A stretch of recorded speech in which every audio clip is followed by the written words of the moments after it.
I'll talk for a second about the elephant in the room because it sounds like all of you guys have talked about the elephant in the room. Skeens is ready to pitch at a major league level, right? Like you can have the question of, okay, is he used to pitching every 5 days at a major league level? He would walk in day one and have a potential to shut down a major league lineup. I agree with you. I have no issues with sending Paul Skeens to the minors like now because just prove it, right? Like prove it in more than like a 1 inning spurt during spring training. So I'm completely fine with that. Now I'm to the point where like once you've shown you can prove it though, like get your ass up here. Yeah. That's where I'm at. But no, I mean I think he's proven that the stuff is good enough to get major league hitters out. Now it's just a matter of like, can you do it consistently and can you do it for more than 1 inning at a time? We need him not to be Quinn Priester. Is basically what you're saying. You need to be able to get through the lineup a couple of times. I think you're safe. Yeah, I think that's okay. I think he's going to be he's what was advertised, right? Like I was very much banging my chest hard for Dylan Cruz in the lead up to the draft. Like I was in the Dylan Cruz camp. I wanted Dylan Cruz. I thought we needed someone in our outfield long-term prospect wise. I thought, with Chandler and with Jones and with Solometo, I thought we had the pitching depth there to be able to figure it out, like the 3, 4, 5 starters, and let Mitch turn into an ace and be that guy moving forward. But Paul has came in, and everything that I've seen from him, I have completely changed my mind on that draft pick. And it's not like I thought Paul was going to come in and be a bad player or a bad pick, but he turned me into solidly Dylan Cruz. All I want is Dylan Cruz to, I think we might have gotten the best player in the draft when all is said and done. Yeah, I think the way, at least back then I said, after they drafted Skeens was that like Dylan Cruz, I think he's going to be an all-star. Paul Skeens can win a Cy Young. Paul Skeens can win you a World Series. Dylan Cruz can't. At the end of the day, that's what Paul Skeens can do for a team. Mm-hmm. Yeah, I think that's kind of a good way to put it. I think Cruz has like a really high floor. Like I think Dylan Cruz is going to be like a Brian Reynolds type player in Major League Baseball, which is a very good baseball player, right? But yeah, Paul Skeens has he has the ability and the projectability, like you said. Like there's still stuff in there that we haven't even seen. I think he has the ability to be Garrett Cole, right? Yeah. So yeah, there's a difference between those two guys. I guess that's where I'm at too. It was just like you keep hearing the best guy since Strasburg, like the comp to Strasburg. Like that's cool. And like I can see it, but it's cool hearing it. And now at the point where like I'm starting to see it. And now it's like, holy hell. What does this team have on their hands right now? And I guess again, like it's where I'm at. Like, and you talk like any prospect, you hear comps all the time, especially if you listen to Harold Reynolds on MLB. So, but you hear comps all the time, and you hear Strasburg. Like I get that, but like still, now seeing it for the first time, like really coming out unlocked, looking the way he looks right now. And granted, it's been just a few innings, right? We're still talking about, but still, you see the talent there. And again, I mean, he was just consistently throwing 101 with no effort, and the guy has all the confidence in the world too. Yeah, I'm excited about this kid. Yeah, I think that there's maybe for the first time since 16 is the first time that I feel like I actively get excited about a Pirate season. And part of it is looking forward and seeing guys like Jared Jones on the verge of breaking out, and seeing guys like Henry come into a catcher role and seems to be doing pretty well with it and has been hitting well in the spring. I would have said last year was that year that I'm like, okay, I finally can. This might be the year that I can be excited about. But then O'Neal Cruz breaks his ankle a week into the season, and no replacement for that. That right. Lineup was going to be so dependent on him playing up to some semblance of his potential. This year with him healthy, losing Endy really sucks because I was looking forward to seeing what he was going to be able to provide the team. But I feel like there is people on the roster that could push us to compete for some sort of title race.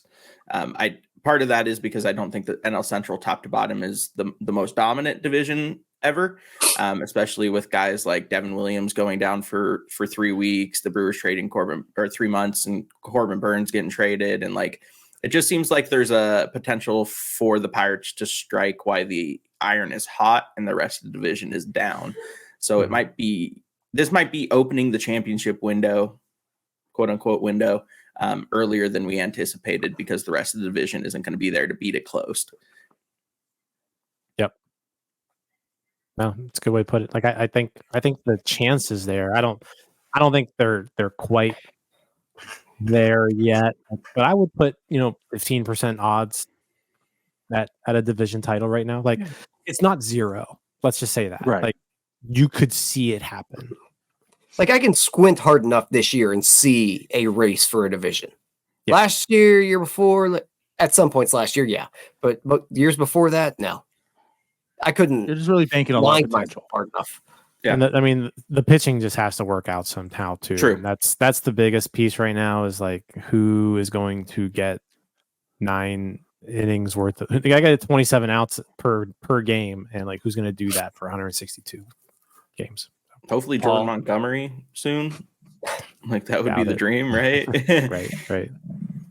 But Jared Jones could be that guy, right? I mean, he's shown a lot this spring. I don't know if the Pirates are going to want him to break out of spring training with the major league camp, but I would be excited with him going in as a 3-4-5 starter into the season. Yeah, I would be. Yeah. I don't know if he's got the longevity for it, but I mean, I think it's worth trying. It's seeing if there is. So he's in my rotation right now. Yeah, he's in my rotation. Yeah, after the last few runs he starts, he might have passed him up. He did. Yeah. As I said last time we talked, talked, my mind will change. Yeah, like as of right now, I'm going Ortiz Jones for those last 2 spots. I think I'm. But again, it could change. But like that's where I'm at right now. Right. I think that makes sense. And I mean, Dory's injury complicates things on the back end a little bit, but I still think that top to bottom, the bullpen is going to be probably the strength of the team, unless the bats play up to potential, because there's like 3 guys in our lineup that if they play to where they could play, and that's like Ke'Bryan Hayes, Brian Reynolds, O'Neal Cruz, Henry Davis, all of a sudden you're kind of looking at a pretty good offensive squad, especially if you can get splashes out of Triolo or Leover or whoever ends up playing second base. Sawinski. Yeah. If he can go back and give you 30 homers again this year, and hopefully they come in more meaningful times. Yeah. This lineup has the potential to be pretty decent. The bullpen is going to be potentially elite. And then if you can get league average pitching out of your 3 through 5 guys, the division is for the taking. That's a lot of what ifs to get to that outcome. But like if the stars align, but like you're hitting on the head. Like that's the thing. Like that's why the potential of it is there. If a lot of these what ifs happen, like absolutely, like you said, like if Ke'Bryan can do what he did second half, if Henry Davis can do what you thought he could do, right? Like all these guys on the list offensively, and then you look at that bullpen, and right, like at least if they can like be good enough for like April, May, and June to patch things together. And hey, if Paul Skeens does come second half, then you have Paul Skeens there, or Mitch Keller. Like you're saying, like that's why you can see that path. It's just all of that has to happen, and what are the odds of everything happening? Fairly low, right? So that's why you look. It's like they're probably not right, but like it could. Mm-hmm. And like you nail it too. Like the division is kind of weak, and yeah, like the news of Devin Williams now, like that's big news. Who do you think is, or who do the 3 of you think that is the most important to the Pirates' success this year? Go ahead, Jim. Henry Davis. Like I think, like if he can be who we think he can be, that just it takes away one of those black holes that we've had in the lineup since Cervelli. Mm-hmm. Yeah. And just having a catcher who can hit, like that's just it's so impactful, because then you can maybe lean on a different position to give you like really good defense where you don't have to rely on a bat. So like having that really good impact bat at catcher it's like a cheat code. True. I do wish PNC Park was configured a little bit differently for him. Being a right-handed hitter in PNC, it kind of hurts his power ability, unfortunately, a little bit. Don't tell it to Shohei Ohtani. I mean, fair. You can just go Oppo every time when you're a 6'6" alien. But for me personally, I think it's Key Brian Hayes, because I think the Pirates have two hitters in the lineup right now that I think are pretty safely consistent hitters. I think everyone expects O'Neal Cruz to have a good season. Even if it's not like a 30-30 season, you expect him to be an above average hitter at the major league level. And you think Brian Reynolds is your man's man consistent hitter. Don't know what you're going to get as far as like the high and low end of that consistency is going to be. But if we could get a third hitter that shows up consistently and can be like a 280, 20 home run guy, which I think he totally could do. I think that would absolutely work wonders, especially considering, he's the best defensive player in baseball. Right. Yeah. No, if you get that out of Key Brian Hayes, then that's another big jolt. We saw the team looked really good at the end of last year, and that Hayes played a big part in that. Mm-hmm. I don't say really good. They looked fine at the end of last year, but they weren't. But Hayes they played looked a better than you anticipated. They looked fine, and they only had 2 starting pitchers. Yeah. So. Yeah, I think that's all fair. I think like for me, it's just we kind of jokingly said how like everyone has like a 250% pie, and everyone has like a 50% part of it.